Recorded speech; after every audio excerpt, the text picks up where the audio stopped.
descubre cómo esta historia revela el propósito oculto de tu vida. Amanecía en el valle como si el mundo respirara despacio, un respiro largo que soltaba el rocío sobre los trigales y teñía de plata la crin de los animales. El pueblo despertaba con pasos lentos, con cafés humeantes y puertas que chirriaban al abrirse.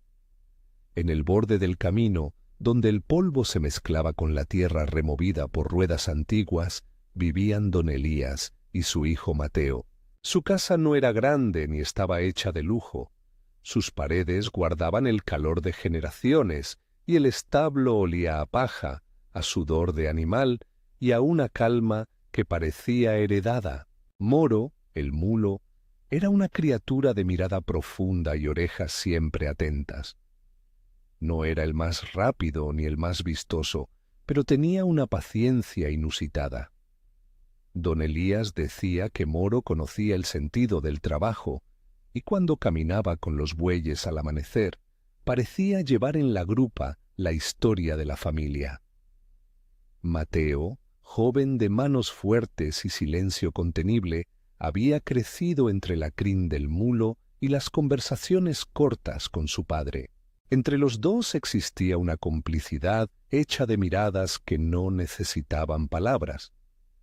Un día, el finquero llegó desde la casa grande en la colina como una sombra que se alargaba por el camino.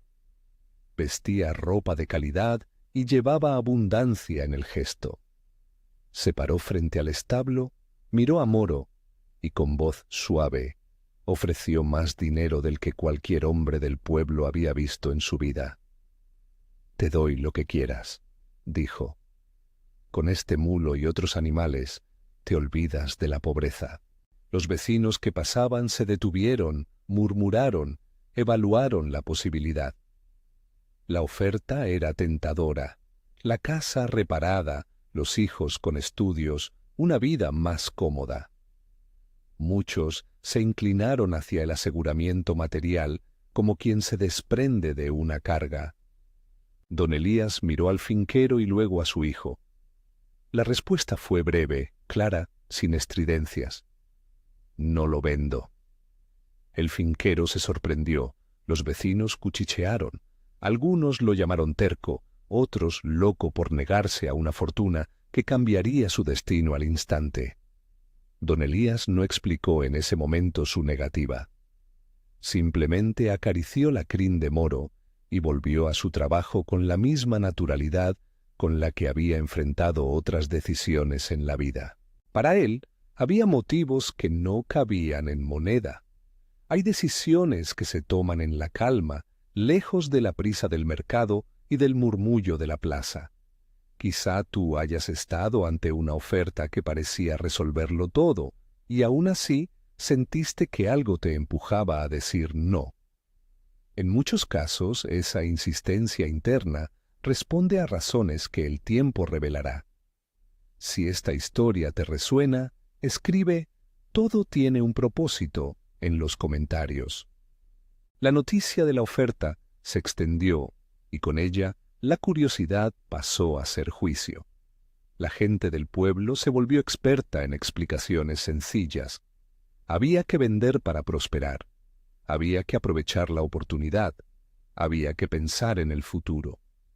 Cuando, pocas semanas después, Moro desapareció sin dejar rastro, la misma voz pública que había criticado la negativa encontró nuevos argumentos para su reproche. ¿A dónde se fue? Si lo hubieras vendido, al menos tendrías dinero ahora, dijeron unos. ¿Ves? El precio de la terquedad, murmuró otro. La búsqueda fue breve y desesperada. Niños corriendo por los senderos, hombres revisando cada corral, mujeres con pañuelos húmedos buscando señales. Nada. El valle pareció contener el aliento, como si aguardara a que algo se rompiera o se reconciliara. Don Elías no chalareó con los demás. Su ritmo siguió siendo el mismo: sacar agua, reparar un berraco en la cerca, hablar con el hijo sin dramatismo. «Puede que vuelva», dijo con voz serena, y su mirada, aunque triste, no se descompuso. No se lanzó a justificar su decisión anterior. Simplemente vivió la pérdida con la misma dignidad con la que vivía sus días. Las pérdidas hacen saltar a la superficie la necesidad humana de encontrar culpables. Juzgamos con rapidez porque nos reconforta ordenar el mundo, pero hay una forma distinta de mirar, la paciencia que no es resignación, sino espera activa. Don Elías ejercía esa paciencia como quien sigue sembrando, confiando en que la temporada trae sus frutos a su tiempo. La vida tiene temporadas en las que la ausencia pesa más que la explicación. ¿Cuántas veces juzgamos antes de conocer la historia completa? Quizá tú recuerdes una situación así, cuando una decisión ajena te pareció incomprensible y solo el tiempo te dio la razón.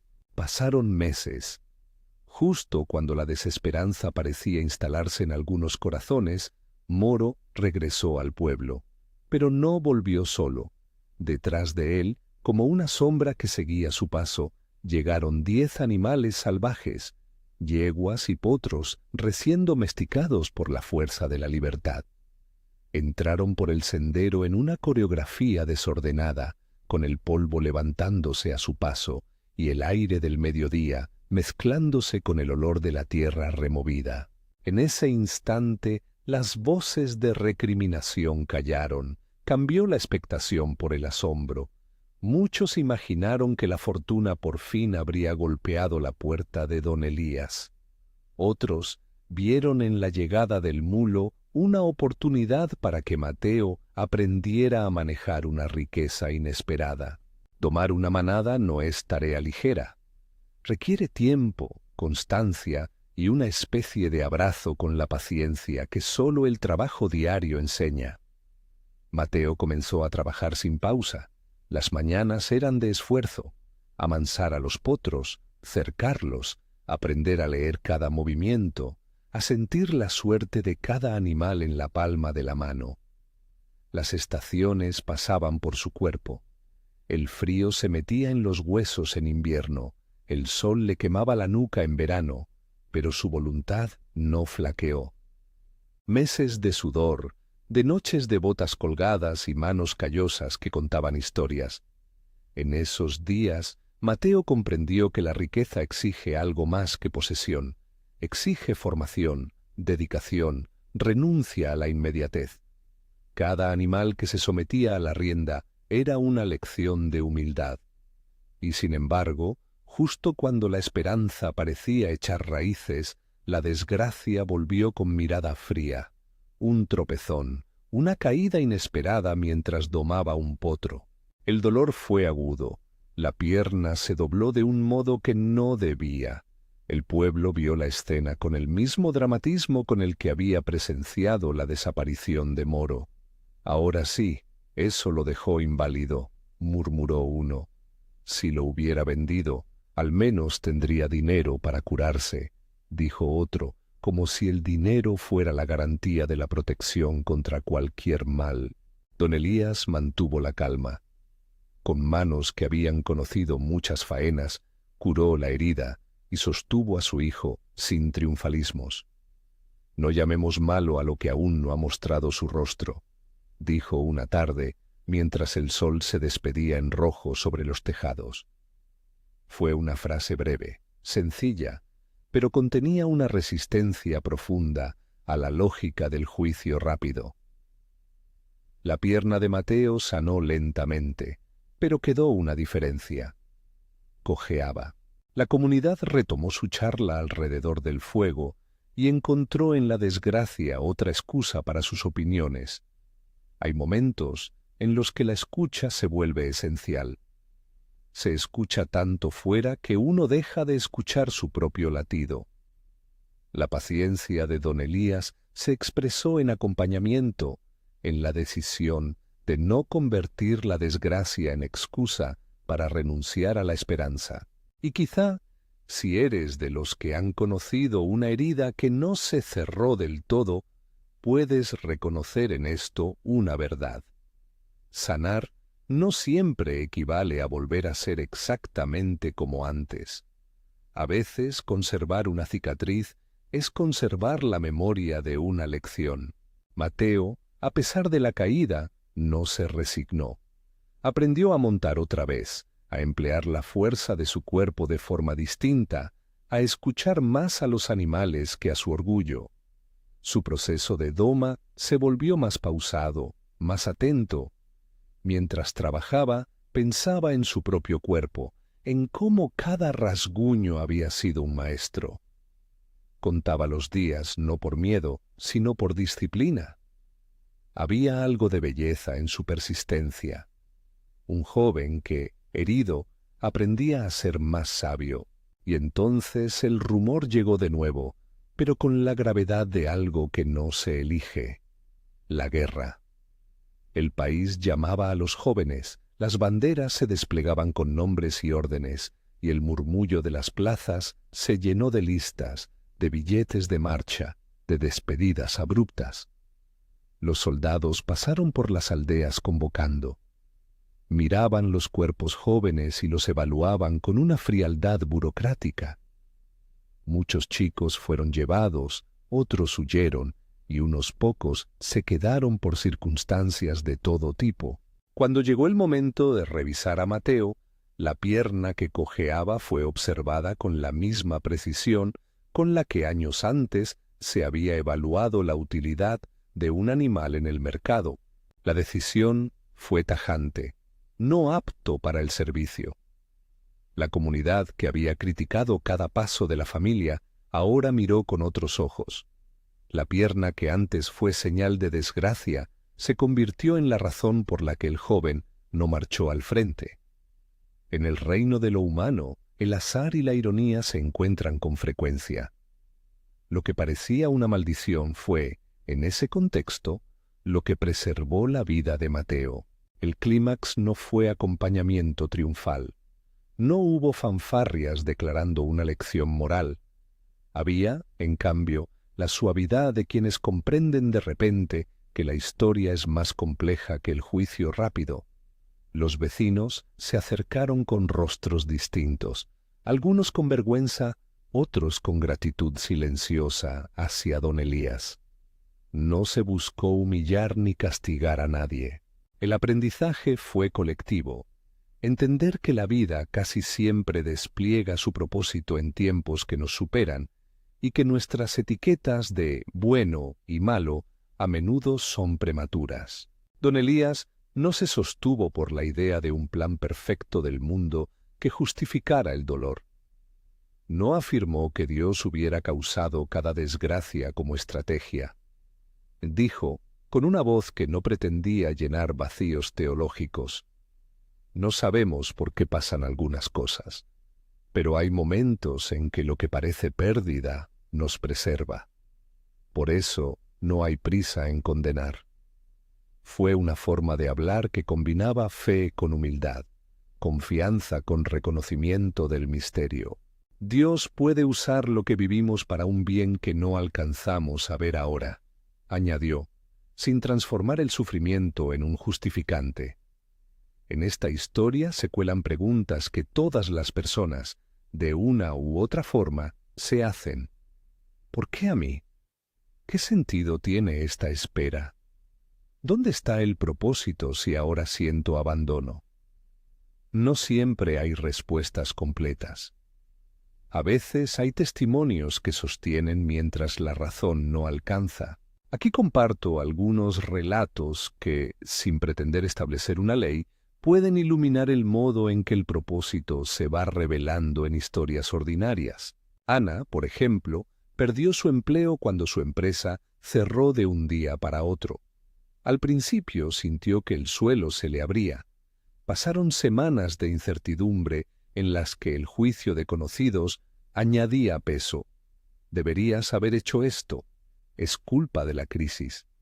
En la soledad de esos meses, Ana empezó a ofrecer su tiempo en una pequeña comunidad local, enseñando lectura a niños y escuchando a ancianos. Lo que al principio fue un refugio temporal, acabó convirtiéndose en su vocación. no porque la pérdida le garantizara éxito, sino porque la situación le permitió tener el espacio para descubrir un don que antes había quedado escondido. Para Ana, aquello fue una puerta que no habría encontrado sin el cierre de una etapa. Miguel, en cambio, vivió el dolor de una relación que terminó abruptamente. La comunidad le dio consejos, le ofreció compañía, pero nadie pudo borrar la sensación de desamparo. Con el tiempo, Miguel convirtió sus tardes de escritura en relatos que, poco a poco, reunieron a personas que se sentían solas. Su oficio fue naciendo de la necesidad de nombrar lo que dolía. No hubo promesas de prosperidad instantánea, solo el descubrimiento de que su propia fragilidad le ofrecía la posibilidad de acompañar a otros. María padeció una enfermedad crónica que la limitó en grados. En su caso, no hubo ninguna narrativa de grande recompensa al final. Hubo, sí, una ampliación de su sensibilidad. Se volvió capaz de consolar, de sostener con palabras las manos de otros que sufrieron. Su propósito no eliminó el dolor, pero le dio un sentido renovado para seguir adelante. Estos testimonios no son fórmulas, no pretenden decir que la pérdida sea hermosa. Son, más bien, recordatorios de que la vida, en su misterio, puede transformar heridas en cauces de servicio, de aprendizaje y de sentido. Todo tiene un propósito que muchas veces se revela de formas que no imaginamos, sin que eso anule el peso real del dolor. Vuelvo al valle. El pueblo, que estaba acostumbrado al ruido de lo inmediato, fue aprendiendo a mirar distinto. No se trataba de aplaudir las dificultades ni de celebrar el dolor. Se trataba de reconocer que la historia es más rica que la percepción rápida. Mateo, con su paso irregular, terminó liderando la pequeña manada que había llegado con Moro. No buscó fama ni premios. Simplemente dedicó los días a cuidar, a enseñar a los jóvenes del lugar lo que había aprendido y a contar, sin resentimiento, su propia experiencia. De vez en cuando, en la plaza, alguien recordaba la frase de don Elías y la repetía como un refrán nuevo. No llamemos malo a lo que aún no ha mostrado su rostro. No era una sentencia teológica, sino una invitación a la paciencia. Quizá tú mismo estás sosteniendo hoy la sensación de haber perdido algo que te identifica, un trabajo, una relación, la salud, una ilusión. Quizá has sentido la presión del juicio ajeno y la tentación de aceptar explicaciones fáciles. Esta historia te ofrece una mirada que no minimiza el dolor, sino que lo acompaña con paciencia y esperanza. No digo que la respuesta siempre esté clara, ni que la pérdida se tornará en ganancia visible. Digo, con humildad, que el tiempo puede desplegar perspectivas que ahora no alcanzas a ver. Todo tiene un propósito, no como promesa de premio, sino como invitación a confiar que la historia es más larga de lo que tu angustia percibe. Hay pasos prácticos a considerar cuando la incertidumbre pesa. Primero, sostener la tristeza en compañía. No cargarla en solitario como si fuera tu culpa exclusiva. Habla con alguien de confianza, comparte lo que sientes sin pedir inmediatamente soluciones. Segundo, cuida la rutina. El trabajo repetitivo, aunque parezca trivial, te ayuda a recuperar el equilibrio. Tercero, busca espacios para el servicio. Ayudar a otro no borra tu herida, pero te coloca en una mirada que no es solo tu propia perspectiva. Estas acciones no garantizan resultados, pero cultivan terreno fértil para que el sentido crezca cuando llegue el tiempo. La narrativa del Valle también nos recuerda la necesidad de ejercer la misericordia como comunidad. No es necesario que la sociedad corrija su rapidez en un día.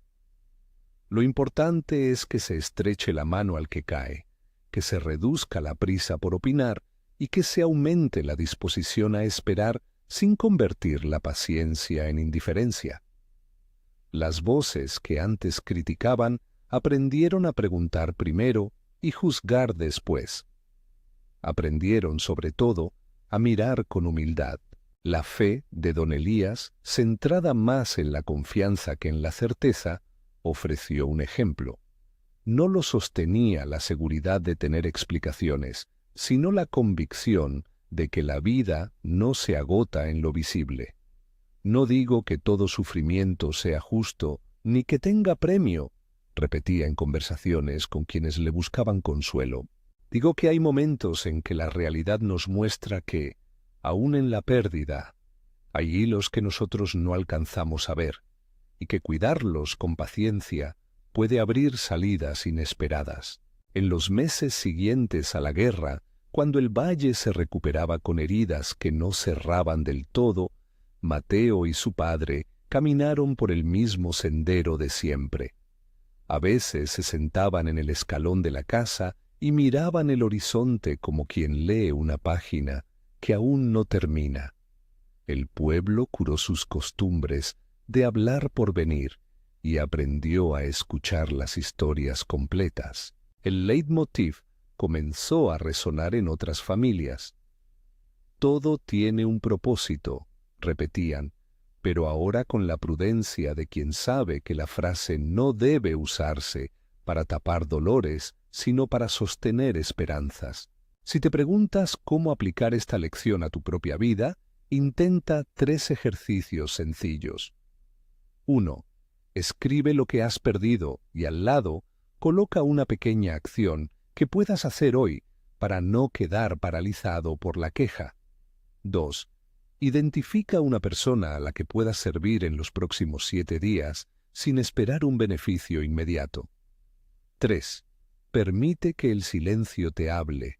Muchas respuestas no llegan en la palabra sino en la quietud que sigue al ruido. Estos ejercicios no te dan garantía de revelaciones instantáneas, pero te ayudan a formar una actitud desde la cual el propósito puede hacerse visible. Es importante subrayar que no todo dolor tiene una explicación humana. Algunos acontecimientos quedan en la penumbra y quizá allí seguirán. No es necesario forzar interpretaciones que alivien nuestra mente a costa de la verdad de la experiencia. La postura más madura frente al misterio es la que combina la honestidad del lamento con la apertura a la esperanza. No confundas confianza con ingenuidad. Confiar no implica evitar preguntas difíciles. En la última noche de la temporada que cambió la vida del valle, hubo una sencilla reunión frente a la casa de don Elías. No era una celebración ostentosa, sino una pausa para reconocer y agradecer a quienes habían perseverado. Mateo habló poco. Dijo, con voz que alguna vez se quebró, que no había buscado el reconocimiento, que su mayor sorpresa fue descubrir que el cuidado del animal y la paciencia en la herida le habían enseñado una forma de mirar diferente. Su padre, con la serenidad que lo caracterizaba, repitió su frase y añadió: «Mira tu historia con paciencia, quizá allí esté tu propósito». Fue un cierre modesto, sin triunfalismos, que invitó más a la contemplación que a la prédica. Cuando cierres este relato, recuerda que no te ofrezco un mapa cerrado ni respuestas que eliminen el dolor. Te dejo, en cambio, una invitación. Observa tu vida con tiempo y ternura. Mucho del propósito se revela gradualmente en el trabajo cotidiano, en la fidelidad a pequeños actos y en la disposición a amar aun cuando la lógica humana no garantiza retorno. La paciencia no es sumisión pasiva, es apuesta activa, sembrar aún en tierra que parece no dar fruto. Si esta historia te dio paz, suscríbete para más relatos que inspiran. Mira tu historia con paciencia, quizá allí esté tu propósito. Todo tiene un propósito, no como una fórmula mágica que convierte el dolor en premio, sino como una manera de reconocer que el tiempo, la fe humilde y la perseverancia pueden abrir caminos donde antes solo había incertidumbre. Don Elías, Mateo y Moro no son héroes perfectos, son personas que aprendieron a esperar y en esa espera descubrieron que lo que parecía desgracia fue parte de una trama más amplia. Que tu vida, con sus quebrantos y silencios, sea observada con la misma ternura, no para justificar el sufrimiento, sino para darle espacio a la posibilidad de que, en algún recodo del camino, se revele el propósito oculto.